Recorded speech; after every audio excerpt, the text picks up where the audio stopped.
श्री स्वामी समर्थ. स्वागत आहे तुमचं माझ्या आशूष लाईफस्टाईल या माझ्या यूट्यूब चॅनलमध्ये.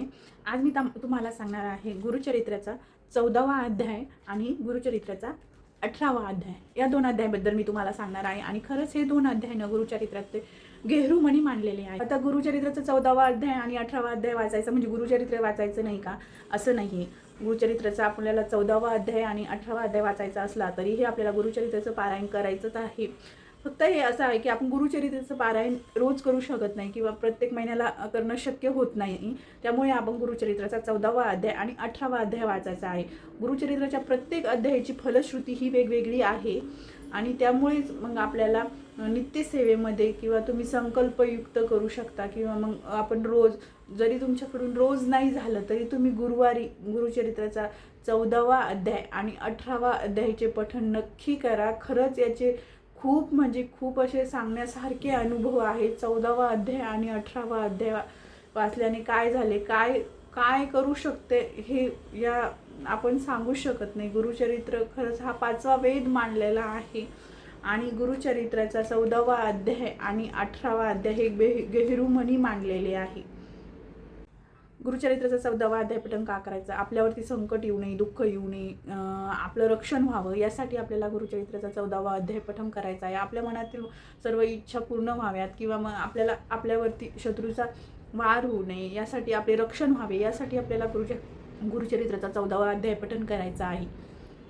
आता गुरुचरित्राचा 18वा अध्याय का पठण करावा? कारण की आपल्या घरामध्ये लक्ष्मीचा सहवास नेहमी असावा, लक्ष्मी आपल्या घरामध्ये नांदावी यासाठी आपल्याला गुरुचरित्राचा 18वा अध्यायाचे पठण करायचे आहे. आपल्या आयुष्यातील दुःख, दारिद्र्य याचे निवारण होण्यासाठी आपल्याला गुरुचरित्राचा 18वा अध्याय पठण करायचा आहे.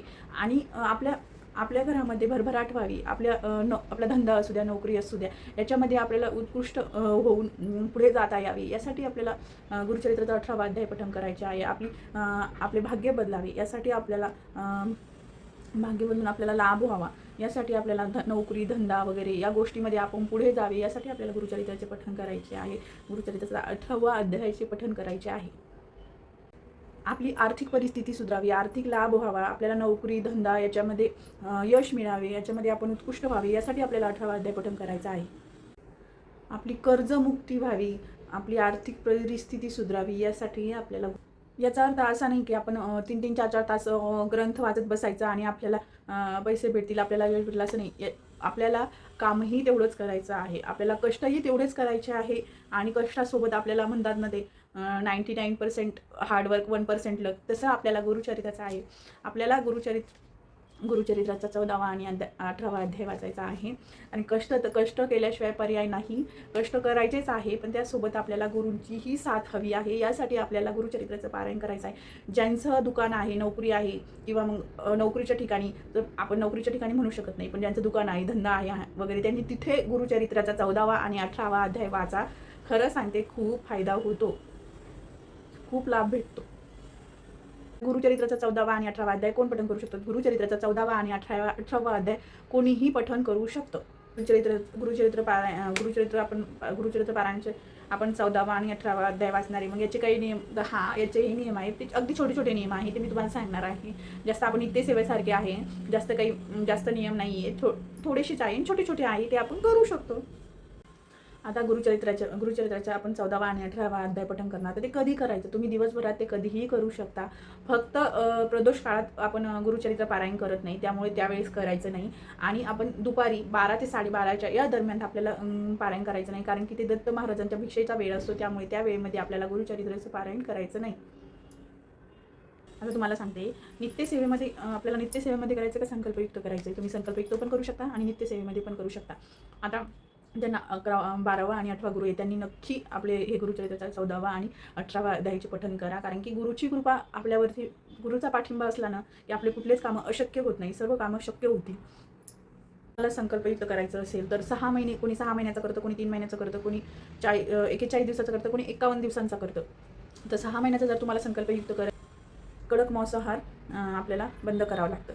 त्यामुळे मी तुम्हाला सांगेल की तुम्ही नित्यसेवेत करू शकता. नित्यसेवेमध्येही तुम्हाला मांसाहार कडकच पाळावं लागणार आहे, मांसाहार करायचा नाही आहे. आणि फक्त तुम्हाला जर गुरुवारी पठण करायचे असेल तर मला तरी वाटतं कोणाच्याच घरी गुरुवारी मांसाहार होत नसेल तर गुरुवारी तुम्ही वाचू शकता.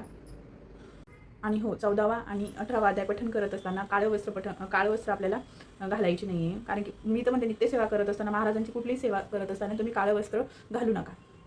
आता तुम्ही ब्रह्मचार्याचं पालन केलं नाही तरी चालेल नित्यसेवेमध्ये. आणि नंतर मांसाहार तुम्ही करत पाळणार आणि आपल्याला काळे वस्त्र घालायचं नाही. आणि नंतर आपल्याला परान्न थोडं टाळलं तर खूपच चांगलं. परान्न नाही खायचं. परान्न घेणारच असेल तर 3 वेळेस तुम्ही गायत्री मंत्र म्हणायचा आणि नंतर मग परान्न ग्रहण केलं तरी चालतं. कारण की आपण माहेरी जातो, गावी जातो, कुठं जातो, त्यावेळेस आपण मैत्रिणीकडे जातो. मग त्यावेळेस आपण जर खाल्लं परान्न तर तुम्ही 3 वेळेस गायत्री मंत्र म्हणू शकता. ज्या महिला प्रेग्नेंट आहे, गर्भवती आहे, त्यांनी तर गुरुचरित्राचा 14वा अध्याय आणि 18वा अध्याय नक्की वाचावा, न चुकता रोज वाचावा 14वा अध्याय आणि 18वा अध्याय. कारण की महाराजांची, दत्तांची कृपा आपल्यावरती असेल तर कुठलीच गोष्ट अशक्य नाही. आपले गर्भाचे रक्षण होते. कुठलीच गोष्ट अशी महाराजांची कृपा असेल तर अशक्य नाही. सर्व काही शक्य होते. आता तुम्ही पठण कसं करायचं? तर दररोज गुरुचरित्राचा ग्रंथ मोठा ग्रंथ घ्यायचा आणि ते उघडायचा का? तर नाही, दररोज गुरुचरित्राचा मोठा ग्रंथ उघडायचा नाही. त्यासाठी आपल्याला हे बघा, असे 2 छोटे छोटे अध्याय भेटतात. गुरुचरित्राचा 14वा अध्याय आणि गुरुचरित्राचा 18वा अध्याय. असे 10-10, 12-12 रुपयाला हे पुस्तक भेटून जातात. आणि काही ठिकाणी हे दोन्ही ग्रंथ एकाच पुस्तकामध्ये भेटतात, तर काही ठिकाणी असे वेगवेगळे दोन्ही भेटतात. बघू शकता तुम्ही, बघा असे 2.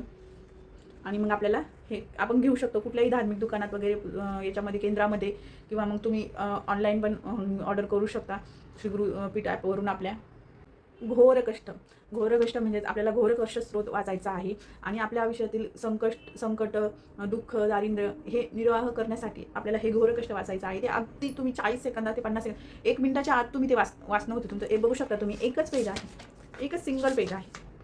हे घोर कष्ट स्रोत वाचायचं आहे. श्री स्वामी समर्थ. व्हिडिओ आवडल्यास लाईक, शेअर, सबस्क्राईब नक्की करा.